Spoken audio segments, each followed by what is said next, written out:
también me parece un espacio ideal en el que estamos colegas, amigos, que creemos que y tenemos la responsabilidad de cada día ir construyendo la inclusión en nuestros sistemas educativos. Me parece también muy valioso el felicitar al CELEI y al doctor Aldo Campo por estos espacios que realmente nos generan muchísimos aprendizajes y oportunidades para ir construyendo la inclusión en cada uno de nuestros países. Y bueno, realmente parte de esta construcción es justamente compartirles el trabajo que he venido yo realizando respecto a mis estudios de postdoctorado con el CELEI. ¿Ya? ¿Estoy bien con la compartiendo la pantalla? Sí, ¿no? Sí, Cari, se ve perfecto. Perfecto, ya. Y bueno, y parte de este construir que le refería es justamente ir profundizando. Yo creo que cada día o cada uno de nosotros vamos aprendiendo y vamos construyendo muchas cosas más respecto a la inclusión. Y es precisamente bueno que estos espacios que se van generando justamente me han permitido a mí ser parte de estos estudios de postdoctorado y me han ayudado a algunas reflexiones respecto al tema de estudio que he desarrollado, ¿sí? Eh,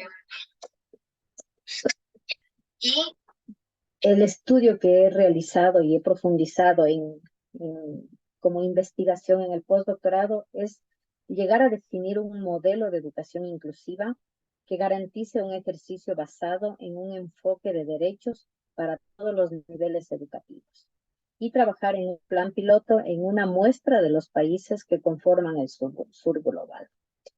Eh, ¿Cómo he organizado mi presentación en este corto tiempo?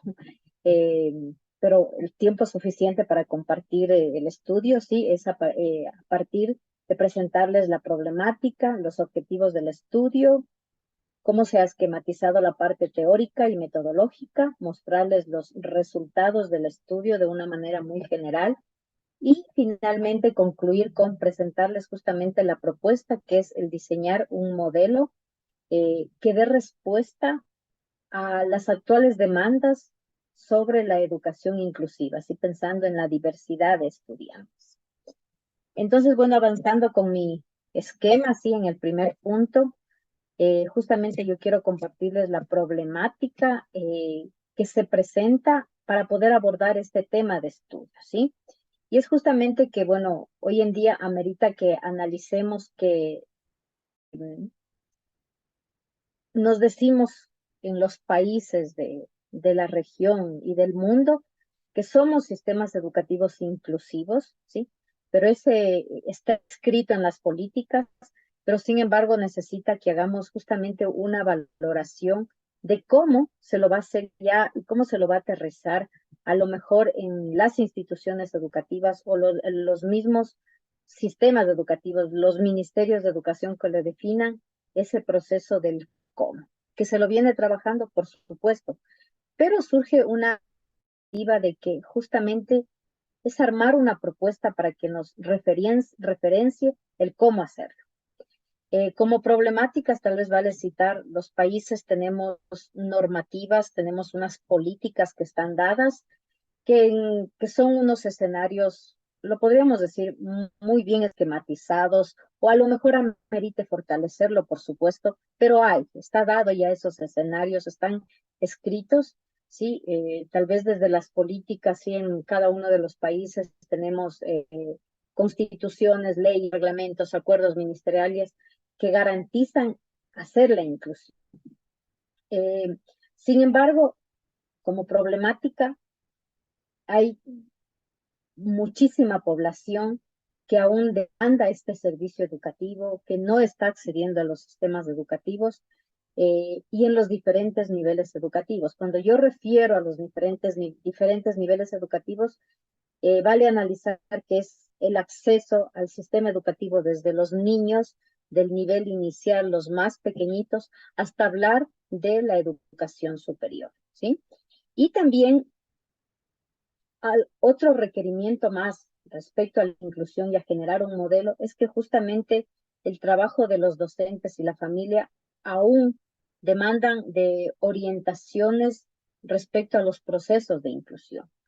La familia también debe aprender sobre inclusión, también debemos hablar en la familia de muchas situaciones como disciplina positiva, escucha activa, ¿sí?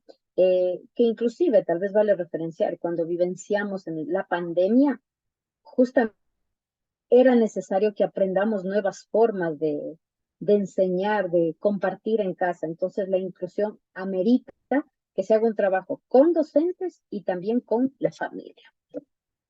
El estudio, como se referencia, se trabaja en los países del sur global. Sin embargo, lógicamente debía tomar una muestra y por criterios de conveniencia lo he trabajado en 2 países y el Ecuador por ser mi país natal y Colombia por, de pronto es un tema, bueno, somos países vecinos y también tengo cierta facilidad de acceso a la información.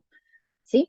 ¿De qué escenario estoy hablando? Fíjense, bien, no podemos hacer un análisis comparativo de las poblaciones de los países, ni el tema del estudio cualitativo, pero sin embargo, vale analizar el escenario que estamos hablando de poblaciones estudiantiles bastante grandes. Colombia con 11,5 millones de estudiantes que divididos en los diferentes niveles educativos, como lo muestra la tabla, y también en el Ecuador, que estamos hablando de 5,131,000 estudiantes en todos los niveles. Y entonces es una población que amerita que vayamos trabajando en gran profundidad respecto a la inclusión.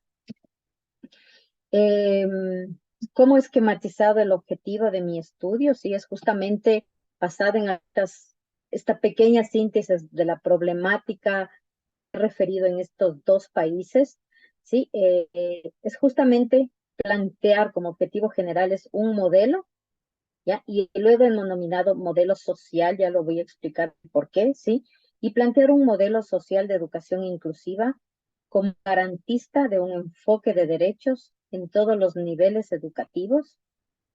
Y la idea es hacer una valoración de lo que está pasando en estos 2 países para poder desarrollar y aplicar este modelo, ¿sí?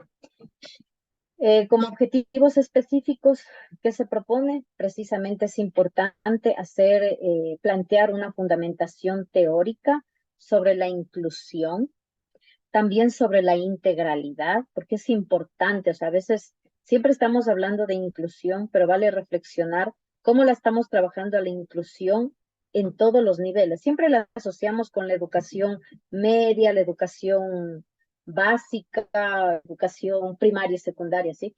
Pero pensarlo desde la integralidad, ¿sí? Como argumento para desarrollar justamente el modelo que quiero proponer y compartirles.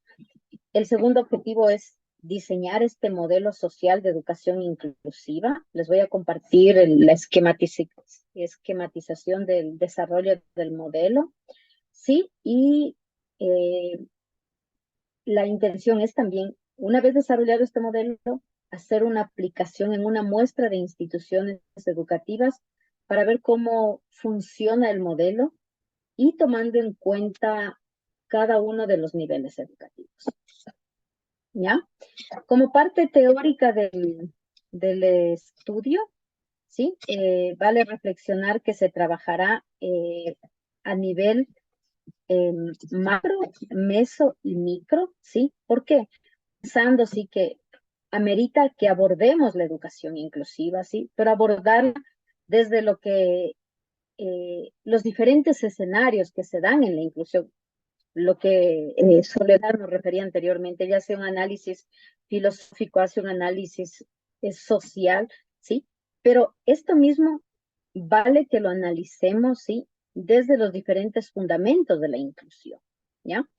Y algo importante, también vale analizarla, como lo decía en uno de los objetivos, desde esa integralidad, ¿sí? Abordar cómo se debería dar o cómo se describe la inclusión, a qué poblaciones refiere en la educación inicial, cómo se refiere en la educación media y cómo se refiere en la educación superior, ¿sí? Eh,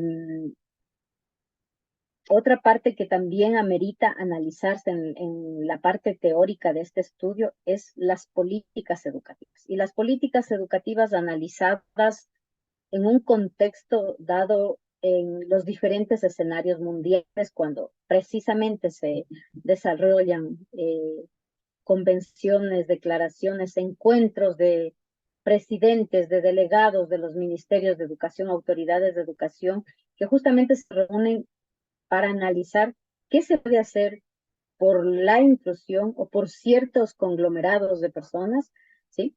Y esto también se analiza en el estudio desde las políticas educativas en cada uno de los países, ¿sí? Y tomando en cuenta, una vez más, los diferentes niveles educativos. Es decir, como un ejemplo, ¿qué nos dice las normativas en el Ecuador? O sea, ¿qué nos dice la ley de educación en el Ecuador para la educación inicial y la educación media? ¿Qué nos dice la ley de educación superior en el Ecuador respecto a la educación? Y finalmente, algo importante también es que en función de estos dos fundamentos, ¿sí? Eh, vale que reflexionemos qué poblaciones se atienden cada uno de los niveles, ¿sí? Porque esto de un nivel a otro lógicamente va a variar, ¿sí? Un ejemplo muy sencillo, en la educación media a lo mejor vamos a hablar de adolescentes embarazadas, pero en la educación superior este término ya no lo vamos a valorar así, ni lo vamos a analizar.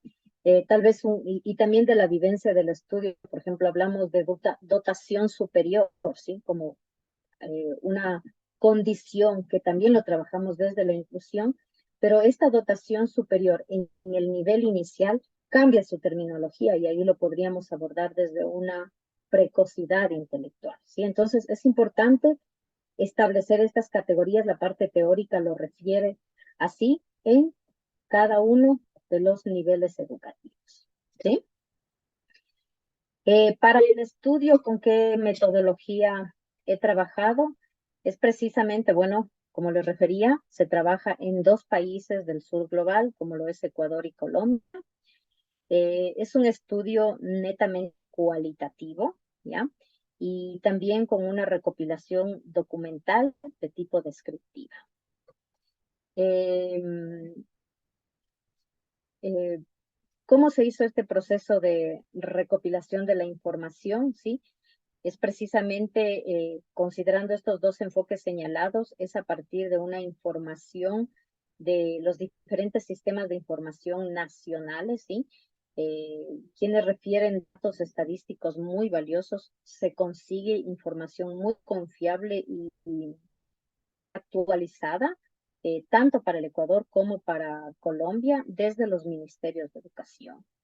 Además, también se hicieron diferentes valoraciones sobre las diferentes condiciones de los estudiantes, ¿sí?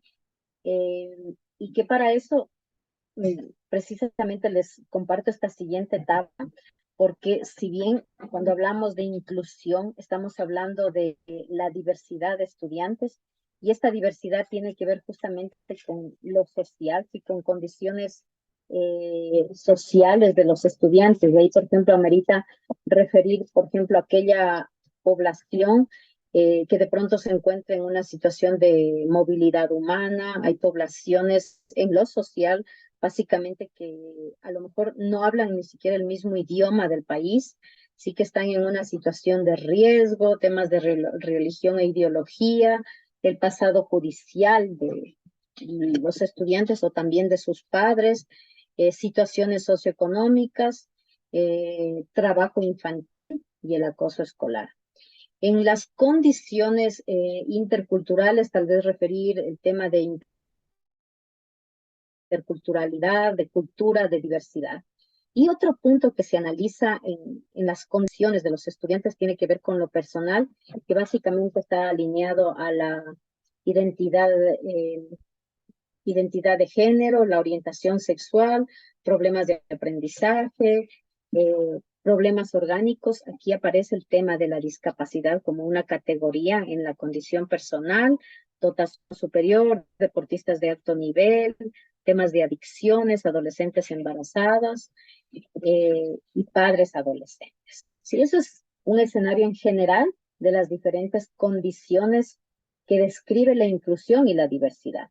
Pero sin embargo, vale analizar que, lógicamente, por el estudio realizado en estos dos países, se tomó una muestra, ¿sí?, de qué categoría se podría trabajar con el fin de un poco concretar, ¿sí?, la población de estudios, ¿sí?, si no resultaba un estudio demasiado amplio. Entonces, por ejemplo, considerando también las problemáticas de mayor demanda en cada uno de los países, ¿ya? Y lógicamente esto tiene que asociarse a diferentes niveles educativos, que inclusive en algunas situaciones esto no calzaba para todos los niveles educativos, ¿sí? Y es justamente ese es el escenario que nos va evidenciando, que se va evidenciando en el estudio. Entonces, por ejemplo, en Colombia, sí, respecto a la condición social de los estudiantes, se trabajó únicamente con poblaciones por el lugar o situación de origen y específicamente el tema de migración venezolanos. En temas de interculturalidad, ¿sí? Se refiere a temas de cultura, ¿sí? Abordando niños y jóvenes de grupos étnicos de minorías. Y lo personal, ¿sí? Colombia tiene un fenómeno que llama la atención también, es el tema de adolescentes embarazadas, ¿ya? Tiene unas estadísticas que ameritan que se analicen. Y en el Ecuador, en cambio, en las categorías, sí, en lo social, sí, se hace un análisis de la población, una vez más se ratifica, sí, somos países vecinos, y también el tema de lugar o situación de origen, y por tema de movilidad humana de población venezolana. En temas de interculturalidad también tenemos unas características un poco parecidas y se aborda el estudio desde el tema cultural, analizando a niños y jóvenes de grupos étnicos minoritarios, donde hay unas estadísticas que hay que trabajarlas bastantísimo. Sí, y en lo personal, aquí sí varía de Colombia, aquí se trabajó con el análisis, se hace el análisis con eh, estudiantes, ¿sí?, que presentan discapacidad. Entonces, este es el escenario con el que se trabajó en este estudio. Y ahora sí, vale compartirles algunos resultados que se ha obtenido, ¿sí? El estudio, bueno, en el informe, en el documento, es bastante profundizado, he tratado de sistematizarlo en gran medida, ¿sí? Y entonces, por ejemplo, como resultado, ¿sí? Eh, Vale analizar tanto en el escenario internacional, como yo les decía, se habla sobre la inclusión y movimientos que hablan sobre una educación para todos, y también se refiere a escenarios en función de las particularidades de diferentes agrupaciones. En cambio, en el escenario ya de los dos países de estudio, como Colombia y Ecuador, ¿sí?, se cuenta con normativas locales a partir de constituciones, leyes, reglamentos y acuerdos ministeriales. Sí, hay un escenario bastante bien elaborado en los dos países sobre las políticas.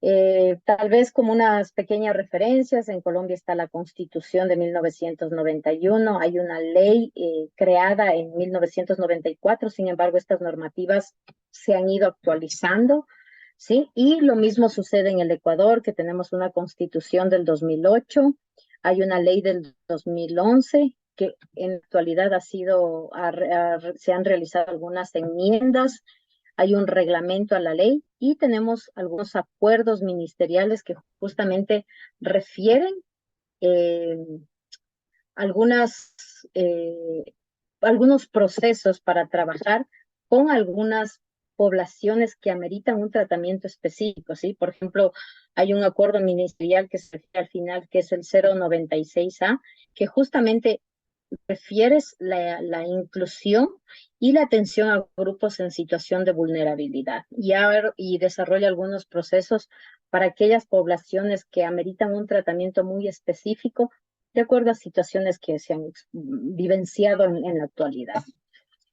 Sí, ¿qué más resultado que les puedo compartir? Bueno, que les decía, ¿no? El estudio se lo hace considerando la diversidad de estudiantes, pero lógicamente se tomó una muestra de, de condiciones de los estudiantes, ¿sí? Tanto para Ecuador como para Colombia, ¿sí? Y lógicamente están alineadas a condiciones sociales, interculturales y personales y que tenían que ver con temas de movilidad, temas de interculturalidad, y para el Ecuador era el tema de la discapacidad, mientras que para Colombia era el tema de adolescentes embarazadas, ¿ya?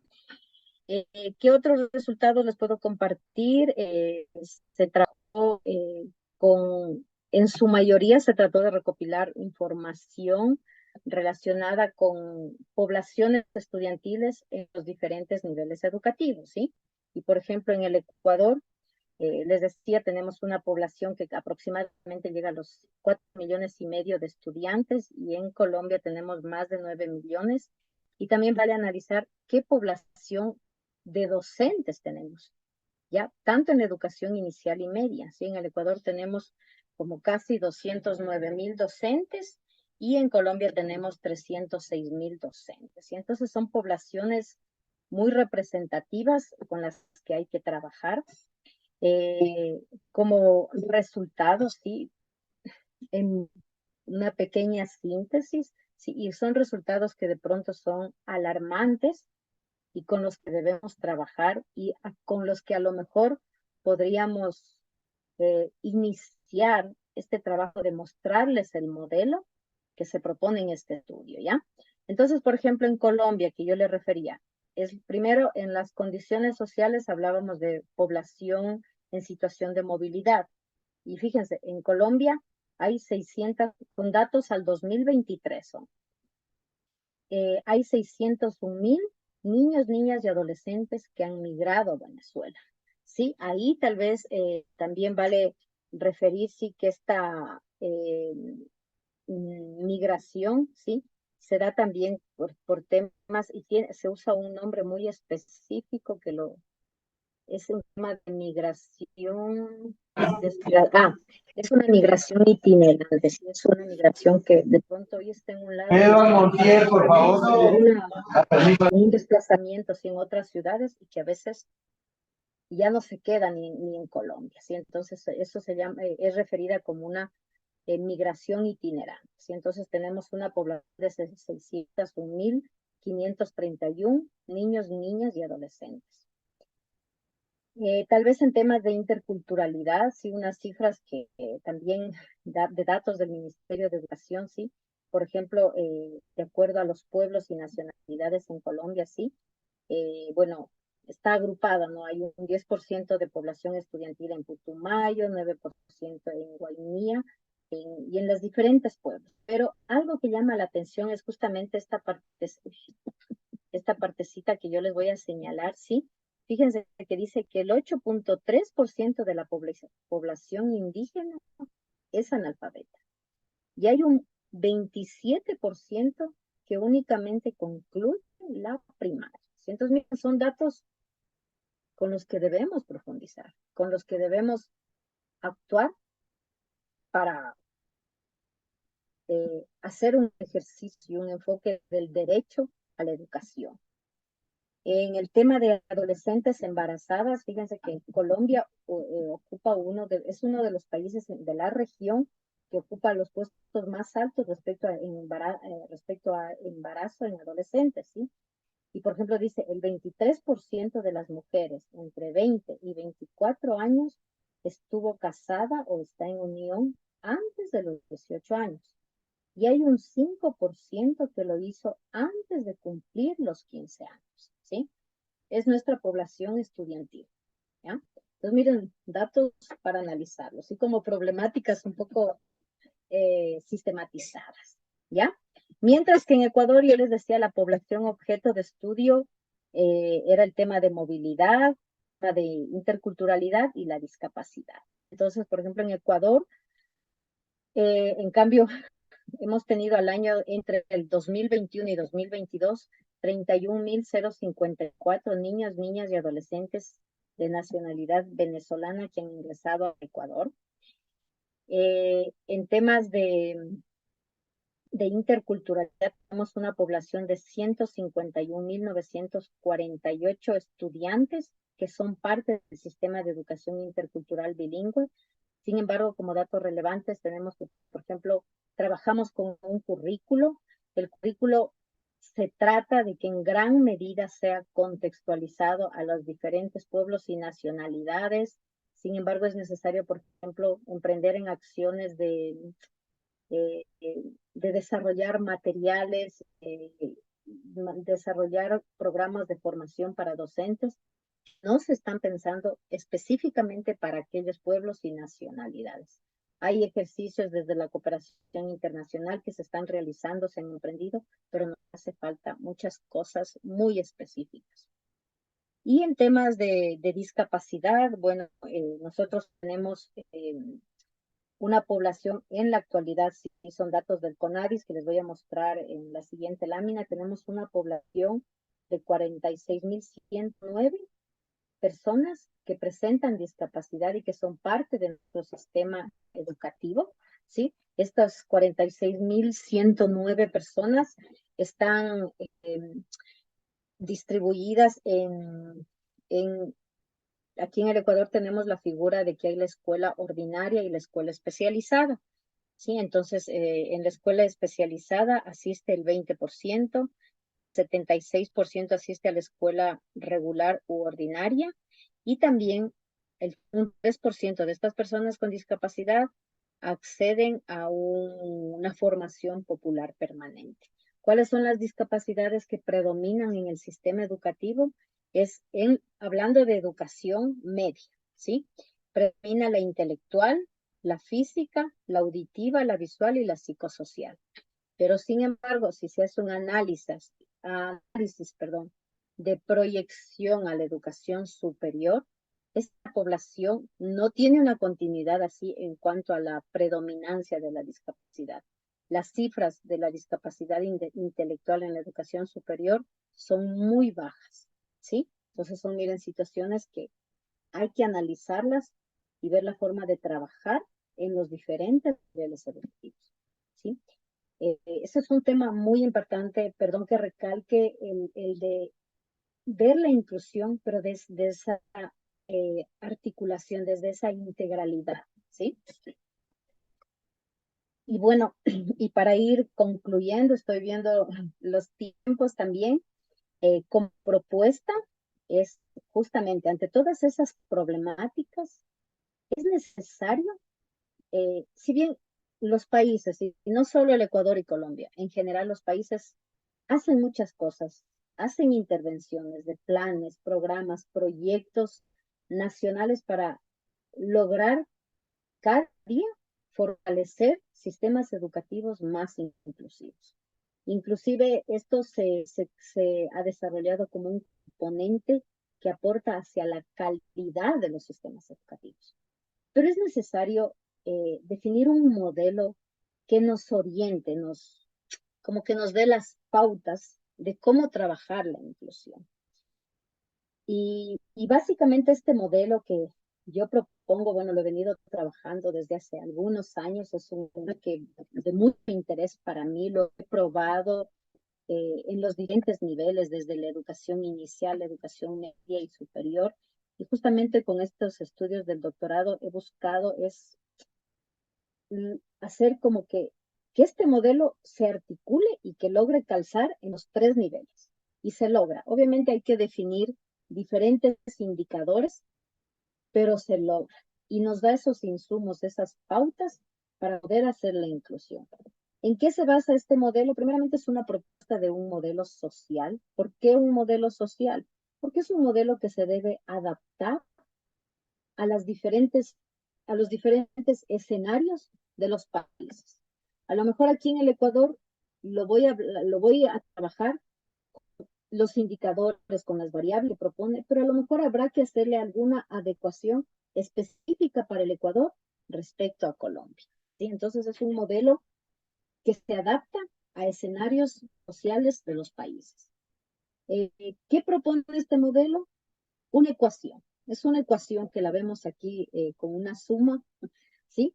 Que habla que básicamente es analizar que, y tal vez haciendo un ejercicio bastante sencillo, de que si nosotros como docentes o como autoridades o como Ministerio de Educación tenemos claro un escenario de lo que nos dice la política pública, ¿sí? El primer círculo, lo que nos dicen las políticas en educación inclusiva.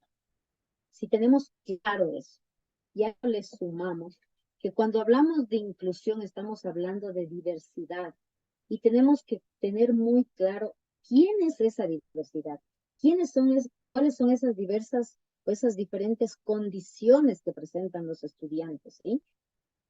Un ejemplo muy sencillo, en mi salón de clase voy a tener un niño que a lo mejor no viene desayunando o que a lo mejor está en una situación tan compleja que, que hace trabajo infantil, que tiene problemáticas, que inclusive nosotros las hemos vivenciado en algún momento en nuestras situaciones familiares, lógicamente alineado a una discapacidad, ¿sí? Entonces, tenemos que, como actores del sistema educativo, tener claro lo que nos dice la política y lo que nos dice la identificación de esa diversidad, esas diferentes condiciones de los estudiantes. Si nosotros cumplimos esta suma de estos dos círculos, vamos a poder asumir una actitud hacia los estudiantes, una actitud, ¿sí?, que nos permita actuar ante esa diversidad de necesidades educativas. ¿Ya? Esta ecuación se da en esta ecuación que tiene yo le llamo tres variables. Si las cumplimos, vamos a hacer activo el ejercicio del derecho a la educación como sistemas educativos. Entonces, en la política educativa, por ejemplo, como indicadores que propone el modelo, es analizar los escenarios, los marcos normativos que tendría, en este caso de estudio, mis dos países, Ecuador y Colombia, analizar las leyes, los reglamentos que refieren, y también que estemos claros sobre lo que es la inclusión, ¿sí?